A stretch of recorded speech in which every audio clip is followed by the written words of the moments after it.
नमस्कार, TV51च्या या बुलेटिनमध्ये आपलं स्वागत। आपल्या परिसरातील ताज्या बातम्या व चालू घडामोडींचे अपडेट्स आपल्या फोनवर मिळवण्यासाठी TV51च्या YouTube चॅनलला सबस्क्राइब करा। बातम्यांचे नोटिफिकेशन्स मिळवण्यासाठी बेल आयकॉनवर क्लिक करायला विसरू नका।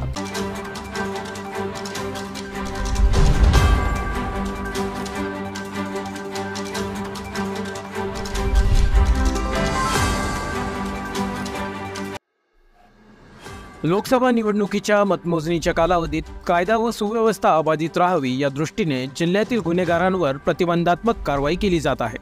यामध्ये शहरातील छावणी पोलीस ठाण्याच्या हद्दीतील विघ्नसंतोषी इस्मांवर विविध प्रकारच्या गुन्ह्यातील समावेशामुळे हद्दपारीची कारवाई प्रस्तावित करण्यात आली आहे।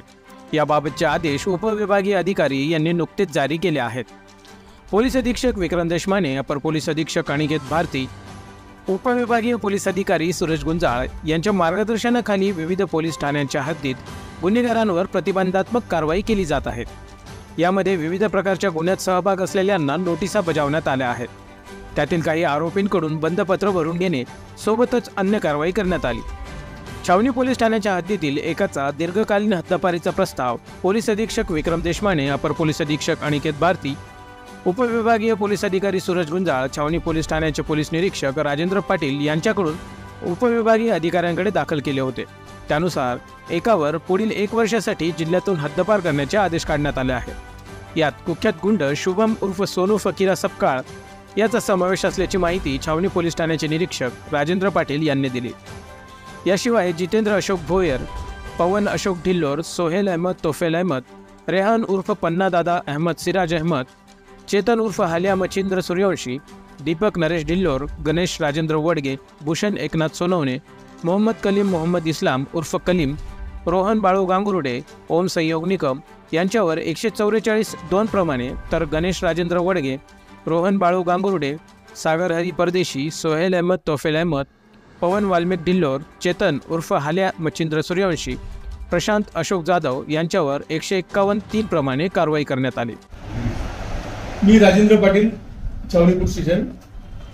सध्या 4 तारखेला येत्या 4 तारखेला मतमोजणीचा दिवस असल्याने व त्या दृष्टीने छावणी पोलीस स्टेशनच्या वतीने जे संबंधित विघ्न संतोषी लोक आहेत किंवा जे त्या दिवशी किंवा इतर दिवशी मालेगाव शहरात प्रॉब्लेम क्रिएट करू शकतात, वातावरण गंभीर करू शकतात किंवा 2 समाजात तेढ निर्माण करू शकतात, अशा मॅक्झिमम लोकांवर आपण प्रतिबंधक कारवाई केली आहे।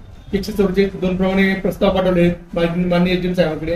तसेच 151 ते 3 चे माननीय कोर्टात 14 दिवस मॅजिस्ट्रेट कस्टडीसाठी प्रस्ताव पाठवले होते। त्याप्रमाणे 7 ते 8 लोक आतापर्यंत रवाना झालेत व इतरांना माननीय कोर्टाने तंबी दिली आहे किंवा बॉन्ड लिहून घेतले। त्यापैकी सर्वात मेजर कारवाई आपली आपण कालच केली। यातील मुख्य आरोपी शुभम उर्फ सोनू फकीरा सपकाळ, वय 23 वर्ष, राहणार स्वाध्याय केंद्रासमोर, इंद्रकूट नगर, कलेक्टर पट्टा, मालेगाव। हा म्हणजे नामांकित गुंड म्हणता येईल याला, कारण याच्यावर आतापर्यंत मालेगाव छावणी पोलीसला 5 गुन्हे दाखल आहेत। सर्व गुन्हे मालेगाव छावणी प्लस मालेगाव तालुका असे मिळून 5 गुन्हे दाखल आहेत। ते गुन्हे सर्व सिरियस आहेत। 392, दरोडा, हाफ मर्डर या टाईपचे सर्व गुन्हे आहेत। तर त्या अनुषंगाने आम्ही 1 महिन्याभरापूर्वीच त्याची दखल घेऊन, आमच्या वरिष्ठांनी दखल घेऊन सदर आरोपी तडीपार कसा होईल या दृष्टीने चर्चा करून त्याचा प्रस्ताव माननीय SP साहेब देशमाने साहेब, तसेच माननीय अतिरिक्त पोलीस अधीक्षक श्री अनिकेत भारती साहेब, SDPO श्री गुंजाळ साहेब यांच्या मार्गदर्शनाने आम्ही सदर प्रस्ताव तयार केला व माननीय SDM श्री नितीन सदगीर साहेब यांच्याकडे प्रस्ताव पाठवला। त्याप्रमाणे सर्व पुरावे वगैरे जे आवश्यक पेपर आहेत ते आम्ही त्यांना दिलेत, प्रस्ताव पाठवला। त्याप्रमाणे माननीय साहेबांनी, SDM साहेबांनी काल त्याच नाशिक जिल्ह्यात 1 वर्षासाठी तडीपार करण्यात आले। तर त्याला आपण कालच आपण त्याला तालुका राहता, जिल्हा अहमदनगर इथे जी आवश्यक प्रोसिजर पूर्ण करून त्याला संबंधित राहता प्रोसिजर ताब्यात दिलंय। त्याप्रमाणे याप्रमाणे आपण तडीपार केलंय। तसंच इतर 3 ते 4 लोक जे हिट लिस्टवर आहेत त्यांचा सुद्धा प्रस्ताव चालू आहे, त्यांची सुद्धा कारवाई आपणास लवकर समजेल। जय हिंद, धन्यवाद।